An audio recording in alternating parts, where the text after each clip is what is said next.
안녕하세요. 여러분, 민목사의 고요한 밤, 거룩한 밤. 오늘 본문은 사사기 5장 12절에서 22절까지 말씀입니다. 어제 함께 봤듯이 이제 드보라의 노래 5장은 시로 되어 있다고 했죠. 그 노래가 계속 이어집니다. 우리 12절부터 함께 말씀 볼게요.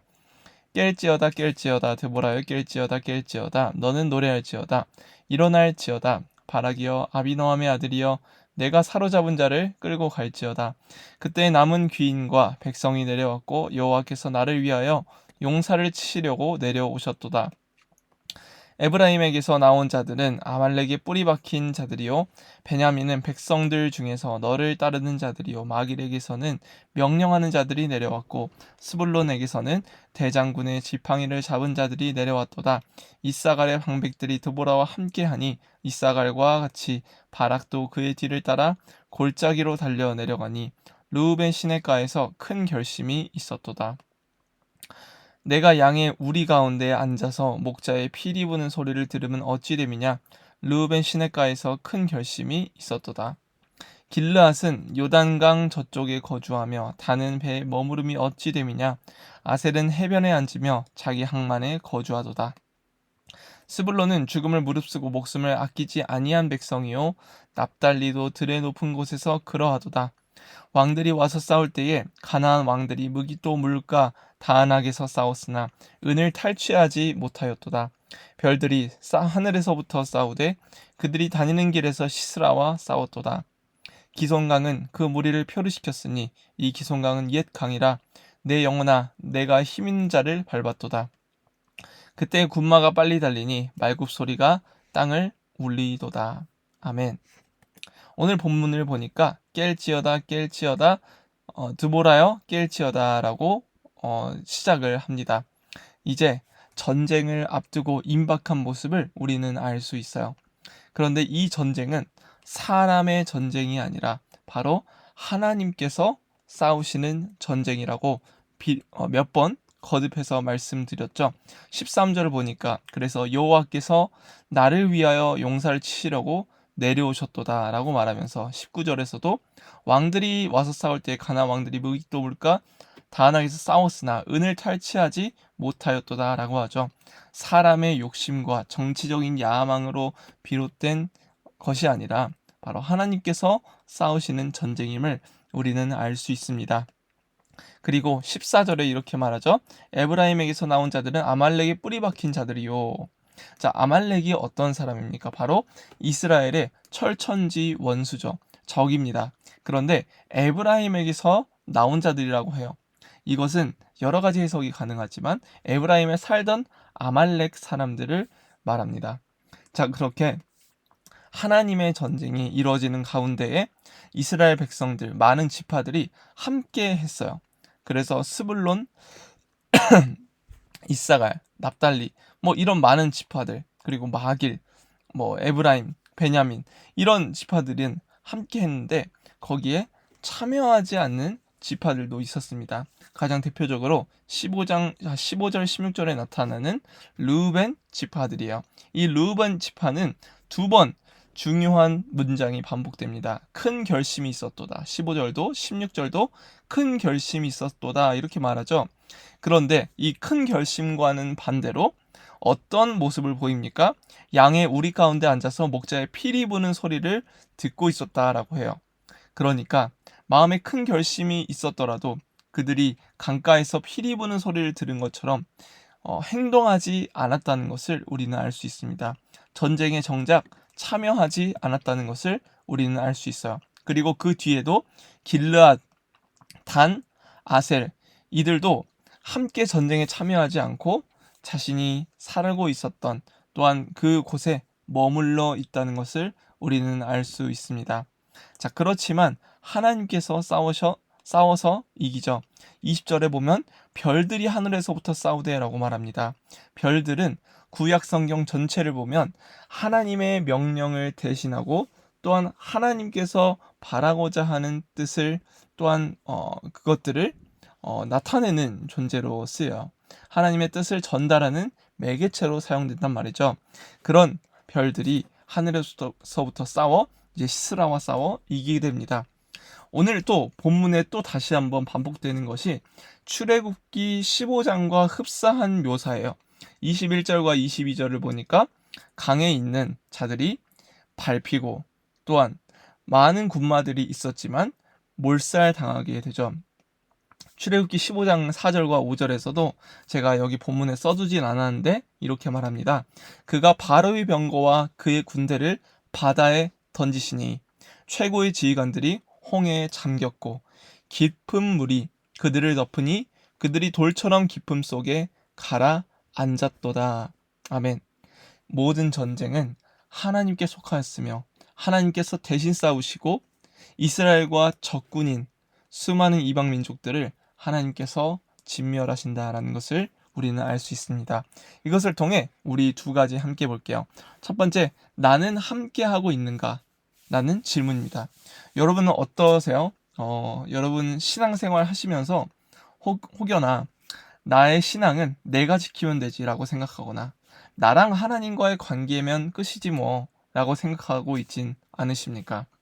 여러분들이 형제의 문제에 동참하거나 혹은 내가 혼자 스스로 신앙생활 할 수 있다라고 생각한다면 그것은 잘못된 신앙일 수 있어요. 특별히 윌리엄 윌리먼이라는 신학자는 나와 예수님과의 관계를 생각하는 그 개인주의적인 신앙은 또 다른 하나의 기독교 대용품이라고 말하면서 자신의 책에서 이렇게 말했습니다. 나와 예수님 이단의 최근 변형은 이른바 내가 하고 싶은 일을 하라 제이다. 이는 현대적 관용구로 재현된 낡은 자유방임에 끈질긴 개인주의다. 내가 하고 싶은 일을 하라는 문구는 종교적 믿음과 실천을 대체하는 새로운 대용품들을 가리킨다. 우리 자신 안을 깊이 들여다볼수록 우리는 역사의 진리와 이웃의 요청, 세상 속에서 벌어지는 하나님의 일하심으로부터 멀리 벗어나는 경향이 있다라고 말해요. 그러니까 결코 홀로 설 수 있는 외로운 그리스도인은 없다는 것입니다. 우리는 결코 혼자 일함으로써 모든 것을 하나님께서 원하시는 뜻을 이룰 수 없어요. 만약에 혼자 일한다면 선행의 동기나 방법, 결과에 대해서 묻지 않을 겁니다. 자기 만족이면 끝나기 때문이에요. 그렇지만 하나님께서 우리에게 원하시는 것은 공동체와 함께 성숙하길 원하시고 공동체와 함께 있을 때 문제가 생기고 고민이 많아지고 되게 번거롭다 할지라도 그 모든 과정을 통해서 우리가 자라나기를 원하신다라는 것입니다. 그래서 여호수아를 보면은 이 많은 요단 동편에 있는 사람들이 자신들이 땅을 분배받고도 이웃을 위해 또한 이스라엘 남아있는 다른 백성들을 위해 그들의 형제들의 안식을 위해 나아가는 모습을 볼 수 있어요. 여호수아 1장 14절에서 15절 이렇게 말합니다. 너희의 처자와 가축은 모세가 너희에게 준 요단 이쪽 땅에 머무르려니와 먼저 이 자리를 확보해 준 거죠. 너희 모든 용사들은 무장하고 너희만 살아있는 것이 아니라 형제들을 위해 싸우라는 겁니다. 너희의 형제보다 앞서 건너가서 그들을 돕되 여호와께서 너희를 안식하게 하신 것 같이 너희 형제도 안식하며 그들도 너희 하나님 여호와께서 주시는 그 땅을 차지하기까지 하라. 그리고 너희는 너희 소유지 곧 여호와의 종 모세가 너희에게 준 요단 이쪽 해 돋는 곳으로 돌아와서 그것을 차지할지니라 라고 말합니다. 우리가 홀로 설 수 있는 그리스도인이 아니라 나에게 주신 은혜가 있다면 내가 분배받은 땅이 있다면 나에게 허락하신 안정적인 무언가가 있다면 우리의 형제를 위해 우리는 손을 내밀어야 마땅하고 함께 성장해 갈 수 있어야 한다라는 것입니다. 자, 두 번째, 르우벤의 우유부단함이에요. 오늘 본문을 보면 르우벤이 큰 결심을 하였다라고 말하는 것과 반대로 양의 그 무리들의 가운데 앉아서 피리 소리만 듣고 있었다. 그러니까 결국 참여하지 않고 전쟁에 함께하지 않았다는 것을 우리는 알 수 있습니다. 이 본문을 통해서 우리는 르우벤의 우유부단함 혹은 고민만 하고 걱정만 하지만 정작 행동하지 않는 신앙이 무엇인지를 알 수 있어요. 그런데 정말 재미있는 것은 르우벤의 삶 자체가 우유부단했다는 것을 알 수 있습니다. 아버지의 첫 빌화와 동침하는 것도 다른 어떤 서술이 없고 그냥 순수한 마음으로 살아가다가 자신의 마음이 끌려서 동침하게 되고 창세기 37장에 어떤 이야기가 있냐면 요셉 동생 이제 요셉을 많은 형제들이 팔고 죽이자고 했는데 이 르우벤은 이렇게 말합니다. 요셉을 그들의 손에서 구원하려 하여 이르되 우리가 그의 생명을 해치지 말자라고 말하죠.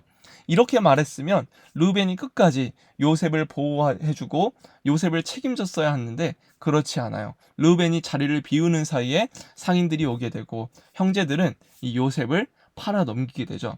이 모습을 통해 르우벤의 마음, 착한 동기는 있지만 결코 책임지지 않고 행동하지 않는 모습을 우리는 볼 수 있습니다.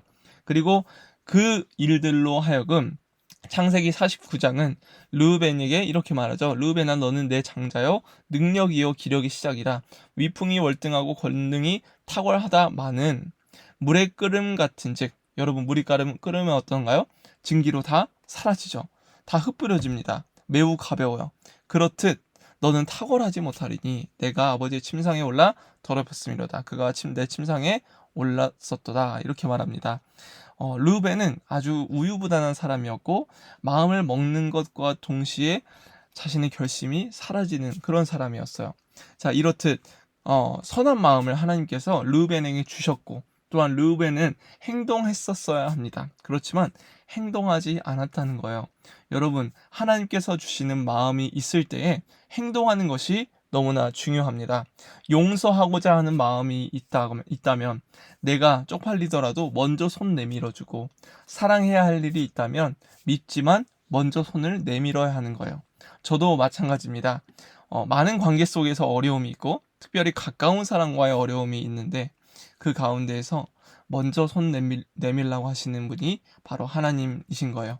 자, 우리 두 가지 함께 기도합시다. 나만 위한 신앙이 아닌 이웃도 품을 수 있는 마음을 허락해달라고. 또한 이웃 힘든 일이 있다면 그에게 손을 내밀 수 있도록 인도해달라고.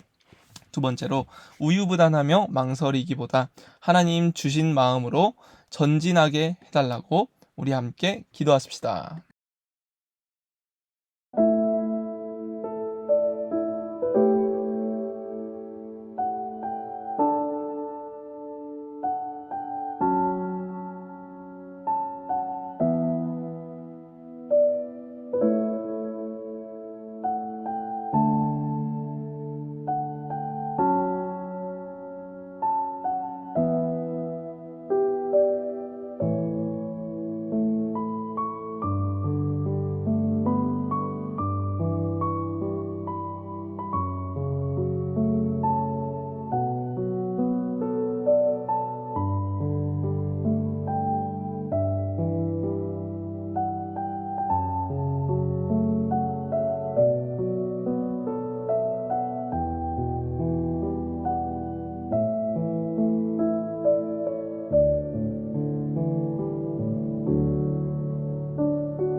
네, 제가 기도하고 마무리하도록 하겠습니다.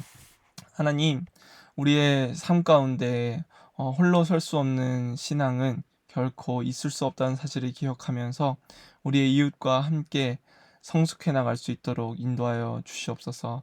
나만 위한 신앙을 가진 것이 아니라 우리의 이웃에게 손을 내밀어주고 특별히 내게 주신 은혜를 아는 자들이 이웃을 향한 환대와 사랑과 용서와 또한 관용의 마음을 품을 수 있도록 주여 이끌어 주시옵소서. 뿐만 아니라 하나님 우리에게 허락하여 주신 선한 마음이 있다면 우유부단하며 망설이기보다는 하나님 주신 마음 그대로 전진할 수 있기를 원합니다. 르벤의 실수와 또한 연약함 대신 하나님께서 주신 담대함을 우리에게 허락하여 주셔서 예수 그리스도로 말미암아 늘 승리할 수 있는 우리 되게 하옵소서. 감사합니다. 예수님의 이름으로 기도합니다. 아멘. 여러분, 오늘 조금 늦었습니다. 네, 제가 지금 출장이고 또 예배를 마치고 와서요.